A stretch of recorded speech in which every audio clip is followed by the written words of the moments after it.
कहानी की शुरुआत होती है आज से कई साल फ्यूचर में और अब अमेरिका के ऊपर एक मीडिया कंपनी राज कर रही है जिसका नाम है नेटवर्क। ज्यादातर लोग गरीब हैं जो कि छोटी मोटी बीमारियों का इलाज तक नहीं करवा सकते, इसलिए नेटवर्क उनका ध्यान भटकाने के लिए कई तरह के गेम शोज करवाता है। सबसे फेमस शो का नाम है द रनिंग मैन। इस शो में प्लेयर्स को 30 दिन तक जिंदा रहना होता है, जबकि बहुत से शिकारी उनकी जान के पीछे पड़े हैं। अगर कोई जीत गया तो उसे $1 बिलियन मिलेंगे, लेकिन आज तक कोई भी इस गेम के आखिर तक नहीं पहुंचा। इसके बाद हम बेन नाम के एक आदमी को देखते हैं जिसकी अभी अभी नौकरी गई है। वो वर्कर्स की एक यूनियन बनाने के सपोर्ट में था, इसीलिए उसका नाम ब्लैकलिस्ट में डाल दिया गया और अब कोई भी उसे काम नहीं देता। उसकी बेटी कैथी बीमार है और बेन को उसकी दवाई के लिए पैसे चाहिए। घर पर उसकी पत्नी शीला थोड़ा लेट आई और बताया कि वो बार में एक और शिफ्ट करेगी ताकि उन्हें ज्यादा पैसे मिले। बेन को ये बात कुछ ठीक नहीं लगी क्योंकि वहाँ पर अजीबोगरीब लोग होते हैं। बेन ने कहा कि तुम परेशान मत हो, मैं खुद गेम शो में जाकर पैसे जीत कर लाऊंगा। शीला को ये पसंद नहीं आया क्योंकि प्लेयर्स अक्सर बहुत ज्यादा घायल हो जाते हैं। बेन ने कसम खाई कि मैं ठीक रहूंगा,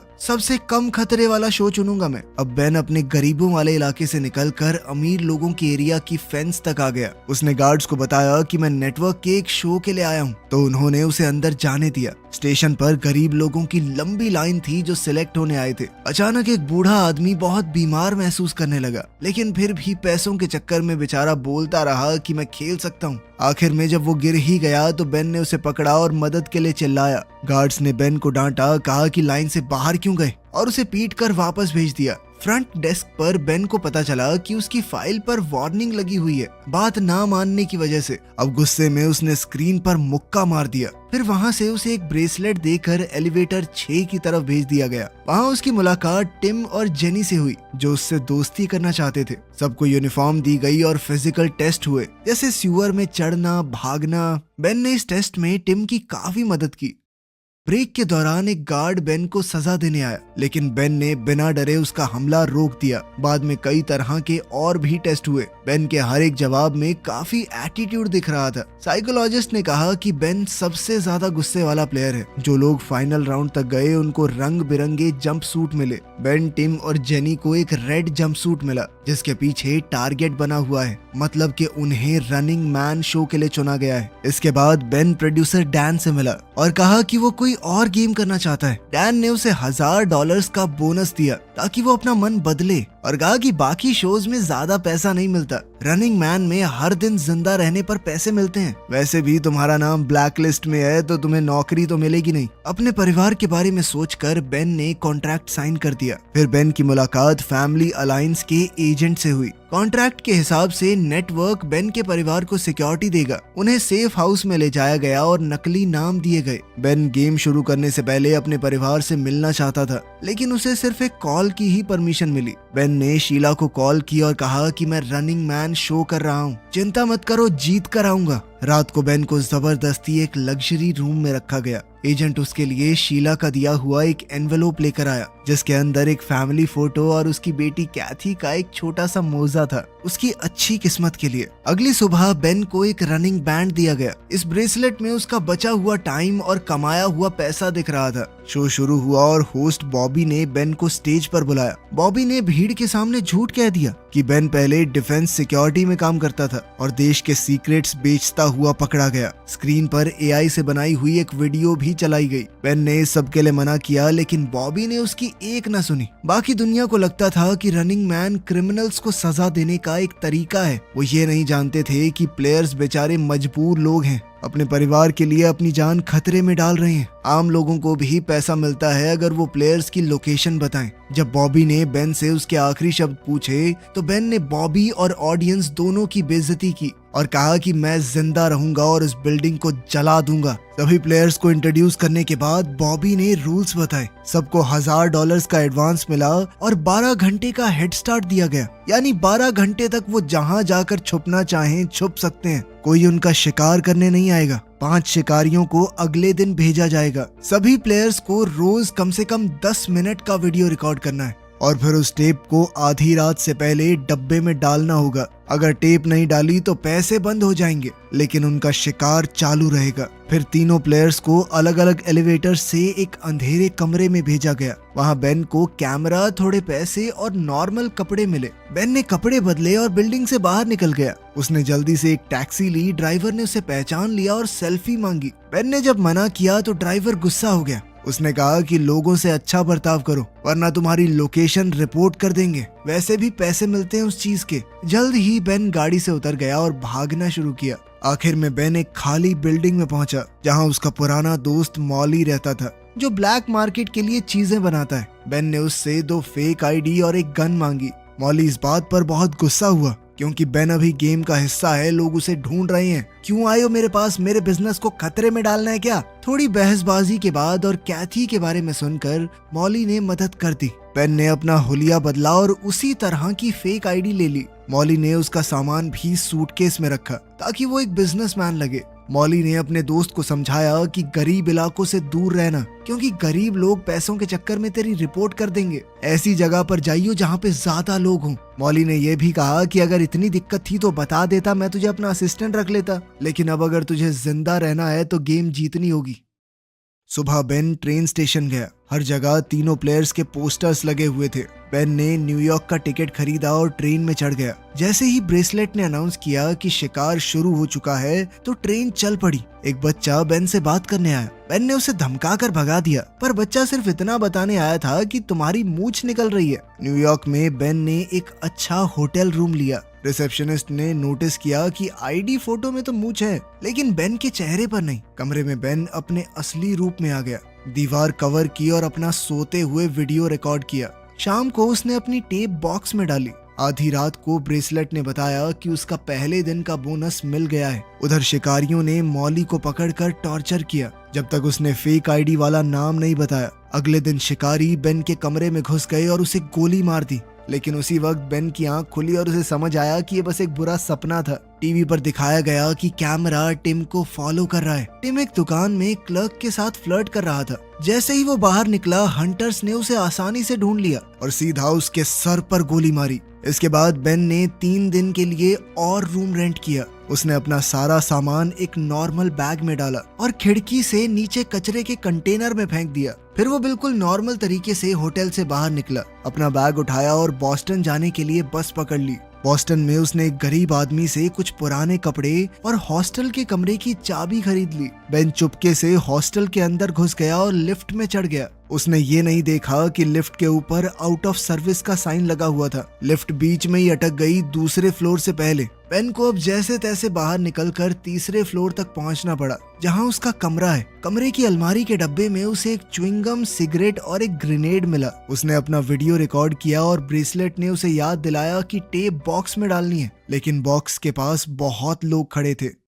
बेन नहाने के लिए तैयार हुआ और कॉमन बाथरूम की तरफ गया। बॉक्स के बारे में सोचते हुए अचानक से उसे याद आया कि बाहर खड़े लोगों में से एक चेहरा जाना पहचाना सा है। वो एक शिकारी है और अब सारे शिकारी ऊपर आ रहे हैं। किसी ने बाथरूम का दरवाजा खोल दिया और बेन छुप गया। अब वो शिकारी तीसरे फ्लोर पर पहुंचा और कमरे चेक करने लगा। शिकारी के जाते ही बेन बाथरूम में घुस गया और उसने कोशिश की कि खिड़की से देखे बाहर चल क्या रहा है, लेकिन खिड़की बंद थी। अपने बैग के बिना यहाँ से निकलना मुमकिन नहीं है। बेन ने दीवार से एक लोहे की रॉड खींचकर निकाली और जल्दी से शीशा तोड़ दिया। उसने गम की मदद से शीशे के टुकड़े रॉड पर चिपका दिए। अब कॉरिडोर में बेन शीशे की मदद से शिकारियों की पोजीशन चेक करता हुआ जा रहा था। अब शिकारी उसके कमरे में जाने ही वाले थे, लेकिन बेन चुपके से सीढ़ियों पर चढ़ गया और जोर से चिल्लाया, अरे वो टीवी शो वाला बंदा दूसरे फ्लोर पे भागा है, कोई पकड़ो उसे। और वो खुद नीचे जाने की बजाय ऊपर भागा और छत पर पहुंच गया। वहां से वो चमकते हुए साइन की केबल पकड़कर नीचे उतरने लगा।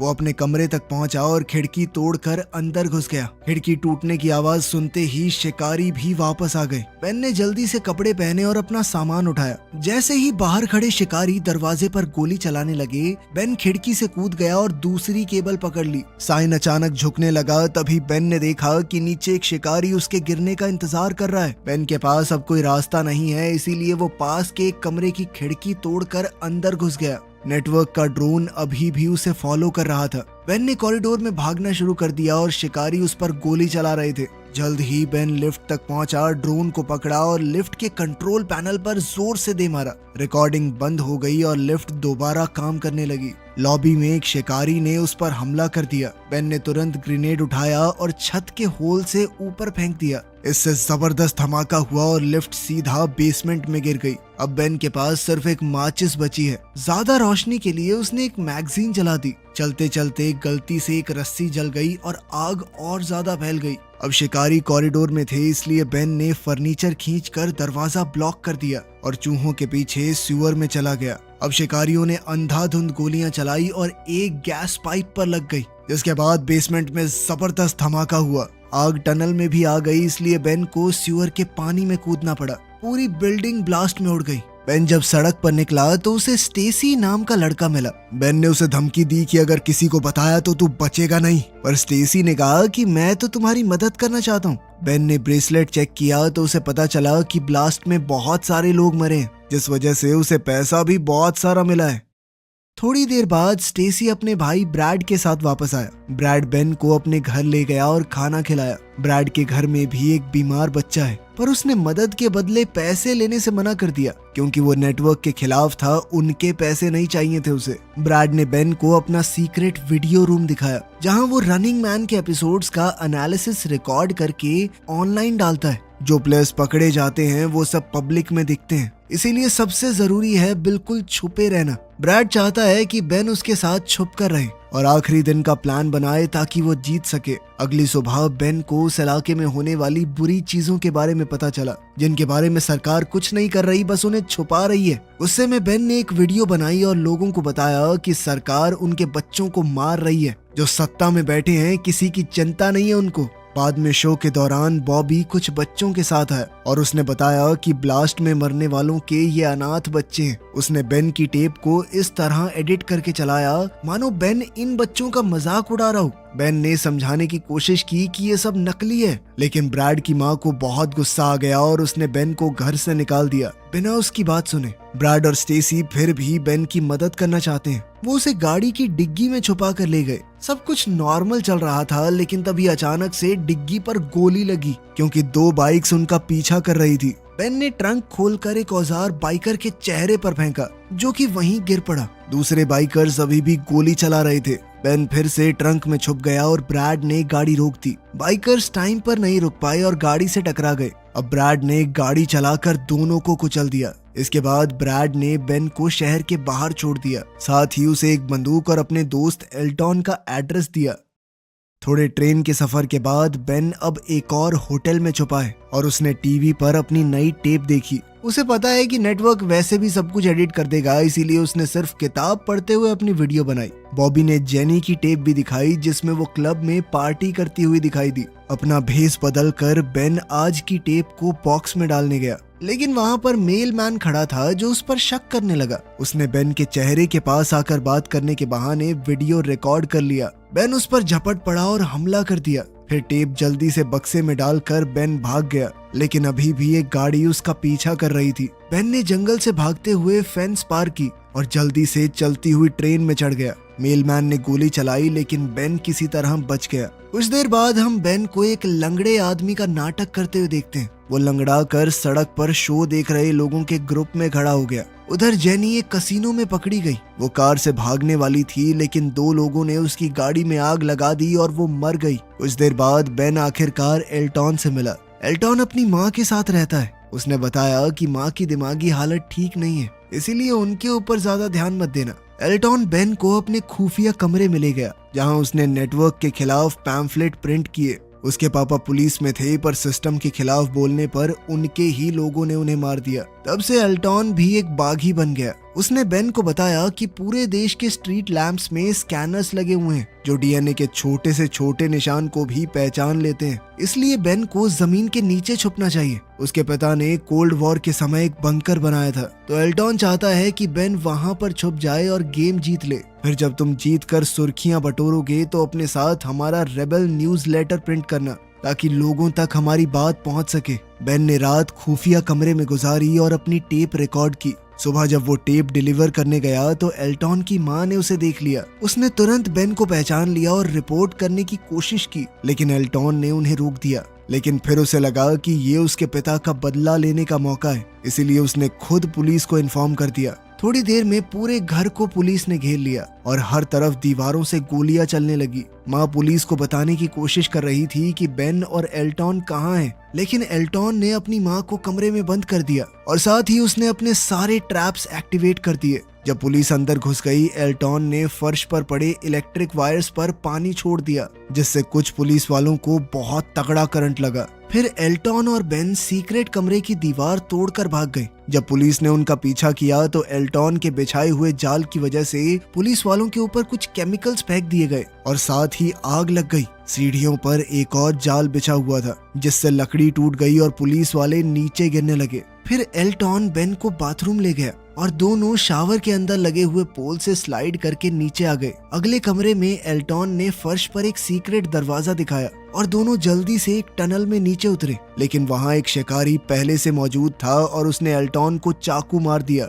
फिर वो बेन पर हमला करने लगा। लड़ाई हुई और बेन के हाथ पर कट लग गया, लेकिन उसने दुश्मन से हथियार छीन लिया। एल्टॉन ने चाकू पकड़कर शिकारी के पैर पर वार किया, जिससे वो गिर पड़ा। तब शिकारी को डैन का कॉल आया, जो बेन से बात करना चाहता है। बेन ने पूछा कि तुम्हारे पास इतनी टेक्नोलॉजी है तो पूरा शो फेक क्यों नहीं कर देते। डैन ने बताया कि तुझे क्या लगता है, हमने कोशिश नहीं की, लेकिन कंप्यूटर से बने लोग असली लोगों जितने एंटरटेनिंग नहीं होते, उनकी अलग अलग पर्सनैलिटी नहीं होती। फिर डैन ने बेन से कहा कि शिकारी को मार दे ताकि ड्रोन उसे रिकॉर्ड करे और रेटिंग बढ़े। बेन ने इस बात से मना कर दिया और सीधा ड्रोन को ही गोली मार दी।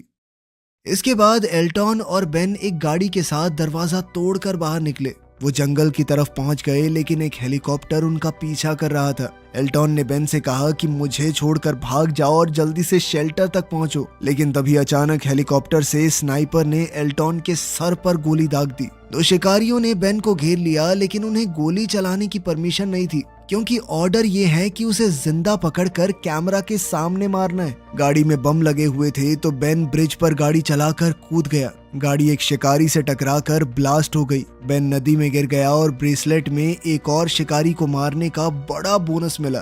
गांव और खेतों के बीच से होते हुए बेन बंकर की जगह पहुंचा, लेकिन पता चला कि सरकार ने वहां पर नया शहर बनाने के चक्कर में बंकर तोड़ दिया था। बेन ने खाली घर में रात गुजारी और उसे अपने परिवार का सपना आया, जिसने उसे अपनी गेम को कंटिन्यू करने की ताकत दी। जब पुलिस उस घर तक पहुंची तो उन्हें बेन की नई टेप मिली और साथ ही एक मैसेज भी कि इसे मेल कर देना। सड़क पर बेन ने जो पहली गाड़ी देखी उसका शीशा तोड़कर वो अंदर घुस गया। उसने ड्राइविंग सीट पर बैठी एमिलिया नाम की लड़की को धमकी दी कि जल्दी से गाड़ी चलाओ। वहीं ड्रोन्स और पुलिस उनका पीछा कर रहे थे। बहुत सी गाड़ियों से बचने के बाद एमिलिया अचानक से उल्टे रोड पर मुड़ गई, जिससे वो थोड़ी देर के लिए बच गए। सफर के दौरान एमिलिया बेन को गालियां दे रही थी, एक नंबर के घटिया आदमी हो तुम। लेकिन फिर बेन ने उसे अपने परिवार की फोटो दिखाई और बताया कि कैसे नेटवर्क फेक वीडियोस का इस्तेमाल करता है हमारी सच्चाई छुपाने के लिए। अचानक से गाड़ी का एआई हैक हो गया और वो साइड में लग गई। दो शिकारी अपने ट्रक में बेन को पकड़ने के लिए आए, लेकिन एक ड्रोन ने उन पर फायरिंग की और उनका ट्रक भी ब्लास्ट हो गया।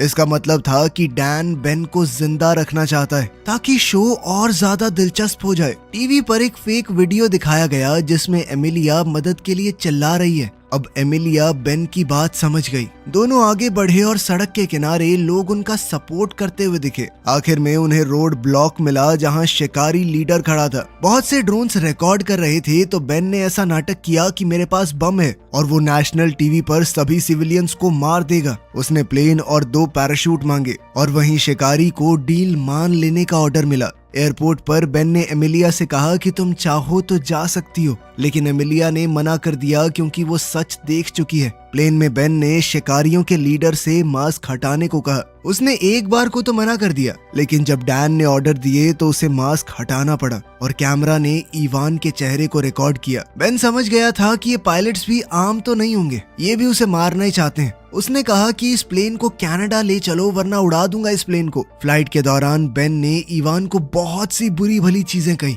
कि तुम मासूम लोगों को मारते हो, शर्म नहीं आती तुम्हें। दोनों लड़ने वाले थे तभी एमिलिया बम के डर का ड्रामा करने लगी। तब स्क्रीन पर डैन आया और बताया कि प्लेन स्कैन हो चुका है, कोई बॉम्ब नहीं है, हमें पता है। अब इवान बेन पर गोली चलाने ही वाला था लेकिन तभी पायलट्स ने उस पर बंदूक तान दी। डैन ने इवान को डांटा क्योंकि वो बेन को एक बढ़िया तरीके से मारना चाहता है। फिर डैन ने अकेले में बेन को एक डील दी, अगर बेन इवान और सभी पायलट्स को मार दे तो वो नया शिकारी बन सकता है और हर साल उसे करोड़ों रुपए मिलेंगे। लेकिन बेन ने मना कर दिया। तब डैन ने उसे एक वीडियो दिखाई जिसमें उसकी पत्नी शीला और बेटी कैथी को शिकारियों ने मार दिया था। ये देखकर बेन पागल सा हो गया। वो चीख पड़ा और गुस्से में लैपटॉप तोड़ दिया। एमिलिया ने अपनी स्क्रीन ऑन की और देखा कि बॉबी बेन के परिवार की क्लिप दिखा रहा है। वो बोल रहा था कि शिकारियों ने उससे चिढ़कर सारे रूल तोड़ दिए, उसके परिवार को मार दिया। अब पूरी ऑडियंस बेन के साथ थी। एक पायलट ने ये समझकर बंदूक उठाई, लेकिन बेन ने पहले ही उसे गोली मार दी और उसे शील्ड की तरह इस्तेमाल किया जब दूसरा पायलट उस पर गोलियां चला रहा था। लड़ाई छिड़ गई और अब बेन पागलों की तरह सबको मारने लगा। इस सब में प्लेन भी थोड़ा आउट ऑफ कंट्रोल हो गया और नीचे गिरने लगा। बहुत कोशिशों के बाद बेन ने बंदूक वापस ली और शिकारी के सर में गोली दाग दी। नेटवर्क वालों ने प्लेन का कंट्रोल भी अपने हाथ में ले लिया और वो फिर से सीधा उड़ने लगा। बाद में बेन ने इवान को ढूंढा जो एक हैच में छुपा हुआ था। उसने भी अचानक से हमला बोल दिया। दोबारा लड़ाई छिड़ गई। बेन ने गुस्से में इवान का सर एक शीशे पर दे मारा। इवान ने टूटे हुए शीशे का टुकड़ा लेकर बेन के पेट में मार दिया और बताया कि मैं भी पहले एक प्लेयर था, 29 दिन तक जिंदा रहा था, इसीलिए नेटवर्क ने मुझे डील दी कि शिकारी बन जाऊं। इवान ने बताया कि नेटवर्क जरूरत पड़ने पर तुम्हारे परिवार को टॉर्चर तक कर सकता है और जो भी फुटेज तुमने देखी है मुझे नहीं पता, वो सब नकली होगी। अब तक समझे नहीं हो क्या? अब इवान बेन को गोली मारने ही वाला था, तभी प्लेन अचानक से मुड़ गया, जिस वजह से गोली एक खिड़की में जा लगी और अब प्लेन तेजी से नीचे गिरने लगा। इवान ने फिर बेन को मारने की कोशिश की, लेकिन बेन समझ गया कि उसने पैराशूट चुरा लिया है। बेन ने हैंडल खींचा और पैराशूट खिड़की में अटक गया। इसी मौके का फायदा उठाकर बेन ने चाकू से इवान को मार दिया। इसके बाद बेन ने एमिलिया को एलियट का रिबेल न्यूज़लेटर से भरा हुआ बैग दिया और दरवाजा खोलकर उसे पैराशूट के साथ बाहर भेज दिया। ड्रोन ने एमिलिया का पीछा किया तो उसने ड्रोन को गाली दी और न्यूज़लेटर हवा में छोड़ दिए। टीवी पर डैन ने अनाउंस किया कि बेन नया शिकारी बन गया है। बेन ने कैमरा से बात की और ऑडियंस को बताया कि नेटवर्क सोसाइटी को कंट्रोल करता है, इसलिए असली जवाब ये होगा कि लोग देखना ही बंद कर दें और पावर में बैठे लोगों के खिलाफ लड़ाई छेड़ दो। तभी नेटवर्क ने सिग्नल काट दिया और डैन ने तुरंत एडिटिंग की जिसमें ऐसा लग रहा था कि बेन जानबूझकर प्लेन को लोगों के ऊपर गिराने वाला है। ऑडियंस ने देखा कि प्लेन स्टेशन के पास आया और अचानक आसमान में ब्लास्ट हो गया। कुछ समय बाद ब्रैड ने एपिसोड का एनालिसिस किया और बताया कि कहानी में बहुत सी गलतियां हैं, इसलिए जो दिखाया गया है वो सच नहीं होगा। लोग गुस्सा हो गए और प्लेन का ब्लैक बॉक्स निकाला, जिससे असली वीडियो ऑनलाइन लीक हो गई। बेन की स्पीच और एलियट के न्यूज़लेटर की वजह से सोसाइटी ने रेवोल्यूशन को सपोर्ट किया और अब लोग नेटवर्क के पीछे पड़ गए। ब्रैड ने ये भी देखा कि प्लेन में ऑटो इजेक्ट सीट मिसिंग है, इसीलिए हो सकता है कि बेन अभी भी जिंदा हो। तभी हम मार्केट में शीला और कैथी को देखते हैं जो बिल्कुल ठीक हैं और थोड़ा सामान खरीद रही हैं। बेन के कमाए पैसों से उनकी जिंदगी आरामदायक चल रही थी। बाहर निकलते ही दोनों चौंक गए जब बेन बाहर उनका इंतजार कर रहा था। उधर टीवी स्टेशन पर होस्ट बॉबी गुस्से भरी भीड़ से डर गया और उसने नौकरी छोड़ दी। डैन स्टेज पर गया तो लोगों ने उस पर बम फेंकने शुरू कर दिए। रेबेल्स ने बिल्डिंग पर कब्जा कर दिया और हर जगह तोड़ फोड़ होने लगी। प्रोड्यूसर डैन ने भागने की कोशिश की, लेकिन एक केबल में उलझकर गिर गया। आग के बीच से बेन बाहर आया और डैन के सीधा सर में गोली मारी, इस पूरे करप्ट सिस्टम को खत्म करने के लिए। वीडियो पसंद आई तो लाइक कर देना, चैनल को सब्सक्राइब कर लेना। मिलते हैं अगली वीडियो में।